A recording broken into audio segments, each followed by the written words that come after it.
Breaking news చూస్తున్నాం. కాంగ్రెస్ ప్రభుత్వం రాష్ట్రంలో అభివృద్ధి పనులపై ఫోకస్ ను పెట్టింది. ఈ నేపథ్యంలోనే గత ప్రభుత్వం వివిధ శాఖల్లో అమలు చేసిన స్కీములు, వాటిని చేసిన ఖర్చులపై ప్రస్తుత సర్కార్ లెక్కలను తీస్తుంది.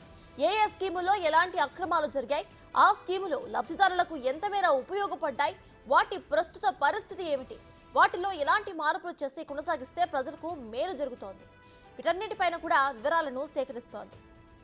దీనికోసం క్షేత్రస్థాయిలో ఆఫీసెస్ తో సర్వేలు చేయించి రిపోర్టులను తెప్పించుకుంటోంది ప్రభుత్వం. ఆ రిపోర్టుల ఆధారంగా వచ్చే నెలలో ప్రవేశపెట్టబోతున్న బడ్జెట్ లో నిధులను కేటాయించాలని భావిస్తున్నారు.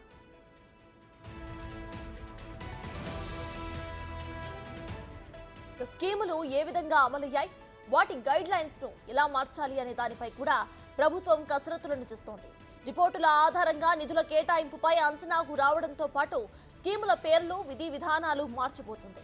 మిషన్ భగీరథ పథకం కింద రాష్ట్రంలో ప్రతి ఇంటికి కూడా నల్లా కనెక్షన్ ఇచ్చినట్లుగా గత ప్రభుత్వం చెబుతోంది. ఈ నేపథ్యంలో గ్రామాల వారీగా ఎన్ని ఇళ్లకు నల్లా కనెక్షన్స్ ఇచ్చారో అనే విషయాలపై ప్రభుత్వం సర్వేను చేస్తోంది. డిపిఆర్ ప్రకారం మిషన్ భగీరథ పథకం అంచనా వ్యయం 43,791 కోట్లు కాగా ఇప్పటి వరకు 31,000 కోట్లు ఖర్చు చేశారు. 150,000 కిలోమీటర్ల మేర పైప్ లైన్స్ వేసినట్టుగా 2.72 కోట్లు జనాభాకు మంచినీళ్లను అందిస్తున్నట్టుగా అధికారిక లెక్కలు చెబుతున్నాయి. అయితే దాదాపు 30% పైగా పనులు ఇంకా పెండింగ్ లోనే ఉన్నట్టు తెలుస్తోంది.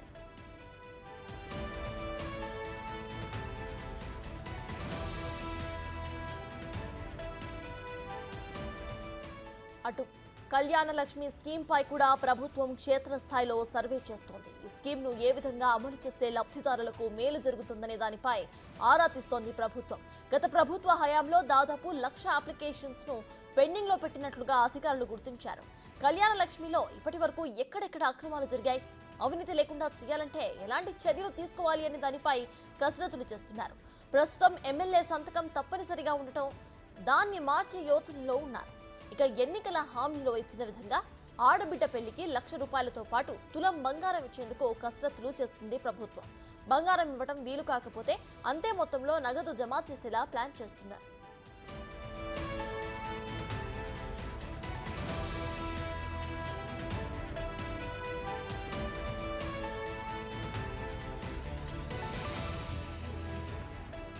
ఇప్పటికే గొర్రెల స్కీమ్ లో భారీగా అవినీతి జరిగినట్లుగా తేలింది. దీనిపై ఏసీబీతో పాటు ఈడీ కూడా విచారణ జరిపింది. 2017లో ఈ స్కీమ్ మొదలవగా 3.67 లక్షల యూనిట్లు పంపిణీ చేసినట్లుగా గత ప్రభుత్వం లెక్కలను చూపించింది.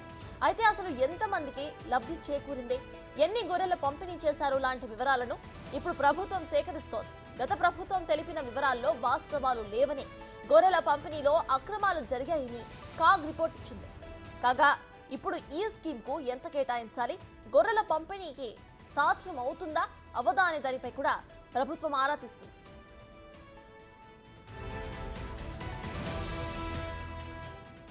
డబుల్ బెడ్రూమ్ ఇళ్లపై కూడా ప్రభుత్వం రిపోర్ట్లను తెప్పించుకుంటుంది. ఎన్ని ఇళ్లు కట్టారు, ఇప్పుడు వాటి పరిస్థితి ఎలా ఉంది, నిర్మాణాలు ఏ దశలో ఉన్నాయి, వాటిని పూర్తి చేసేందుకు ఎంత నిధులు అవసరం అవుతాయి అనే వివరాలను సేకరిస్తుంది ప్రభుత్వం. గత ప్రభుత్వం దాదాపు 3 లక్షల ఇళ్లను మంజూరు చేసింది. కానీ ఇందులో 1.5 లక్షల ఇళ్లు మాత్రమే పూర్తి చేసింది. ఇందుకోసం 12,560 కోట్ల రూపాయలను ఖర్చు చేసింది గత ప్రభుత్వం. కట్టిన వాటిలో సగానికి పైగా ఇళ్లకు తాగునీరు, కరెంటు, డ్రైనేజ్ లాంటి మౌలిక వసతులు కల్పించాల్సి ఉంది. కొన్ని ఇళ్లు నిర్మాణ దశలోనే ఉండిపోయాయి.